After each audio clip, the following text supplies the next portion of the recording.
ça peut permettre comme ouverture vers de nouveaux services que l'on dit technologiques. Alors un petit rappel, c'est que le linge de résident a une importance toute particulière parce que c'est le dernier bien de la personne en maison de retraite avec sa vie antérieure. Quand il intègre un nouvel établissement, il ne vient pas toujours avec ses meubles, mais par contre il vient avec son trousseau.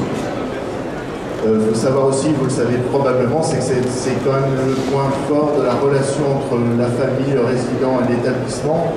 Et malheureusement aujourd'hui, trop souvent, un point de cristallisation, de difficulté entre la famille, le résident et l'établissement. On considère aujourd'hui que grâce à certaines nouvelles technologies, ce marquage peut être une opportunité pour aller vers de nouveaux services à forte valeur ajoutée, ce qui va dans le cadre d'une amélioration de la qualité de service et une amélioration globale de cette relation.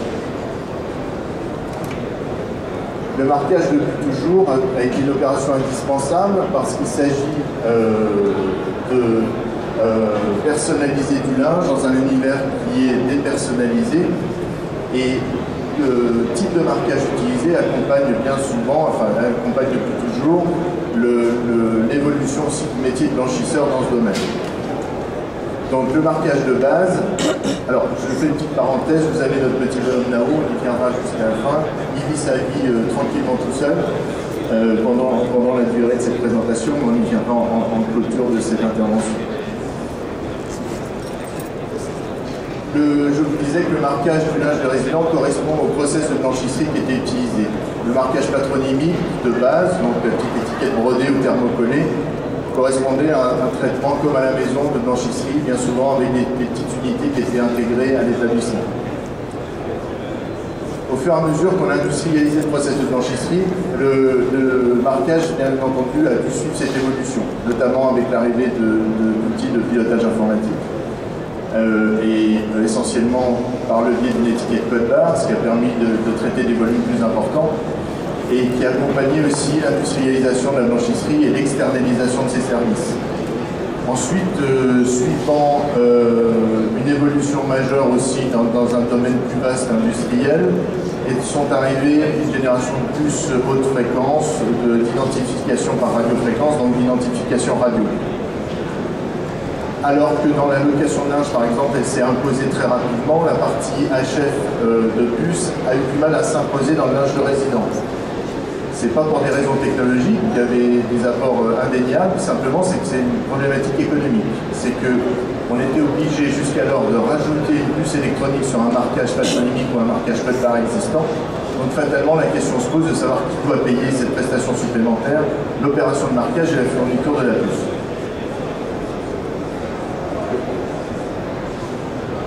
Il faut aussi comprendre qu'en notion de marquage, ça nécessite une déclaration volontaire sur un système d'identification. C'est-à-dire qu'il faut prendre le vêtement et aller le lire avec un lecteur code barre, il faut prendre le vêtement et aller le lire avec une antenne haute fréquence, et forcément ça impacte le processus, donc ça crée des disruptions dans le processus. Et il faut donc adapter et modifier pour déclarer l'information à différents points de passage.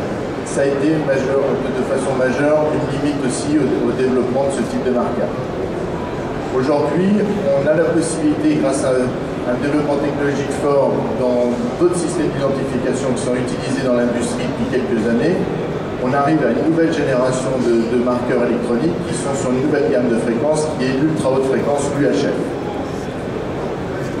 Techniquement, si vous voulez, les trois gammes de fréquences qu'on a connues dans ce domaine sont la basse fréquence à 175 kHz, ensuite on est passé du 1356 en haute fréquence normalisée, et puis maintenant en ultra haute fréquence, on est sur 168 MHz pour la partie européenne. L'intérêt majeur, alors sans faire tout un débat technologique qui n'a pas grand intérêt, l'intérêt majeur de l'UHF dans ce domaine est à différents niveaux. Premièrement, c'est une technologie qui est adoptée massivement dans d'autres domaines industriels. Donc avec une normalisation forte et un déploiement massif de cette technologie par le biais des lecteurs, par le biais des couches logicielles et par le biais des antennes spécifiques adaptables. Deuxième chose, c'est que cette technologie, cette gamme de fréquence permet de travailler à des distances beaucoup plus importantes. Pour faire le parallèle, sur la génération précédente de bus, on travaillait à 15, 20, 30 cm de distance. Maintenant, on travaille de l'ordre du mètre, 2 mètres, 3 mètres, et dans certaines applications avec des distances beaucoup plus importantes.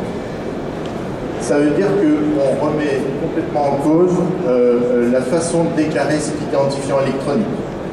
Cet identifiant électronique peut être déclaré à l'insu du process industriel. Pour être un peu plus clair, c'est qu'on peut capter cette information unique au passage d'une personne, au passage dans une logique industrielle, ce qui change complètement l'organisation. Si on revient sur le linge de résident, cette nouvelle approche permet de se recentrer sur le résident. On a une technologie qui est très performante, qui est parfois complexe à mettre en œuvre, mais qui devient complètement invisible. C'est-à-dire que cet identifiant est publié et généré par les tags qui sont positionnés sur le vêtement du résident, et on peut les capter lors d'un passage dans son séjour en chambre ou à différentes étapes qu'on aura choisies. On revient donc à la résolution des problématiques qu'on avait, de faciliter la vie du résident et puis d'apporter des réponses dans cette relation tripartite entre la famille, le résident et l'établissement. Aujourd'hui, qu'est-ce qu'on peut faire avec cette technologie? Bien entendu, on considère que chaque vêtement est équipé de cette puce UHF.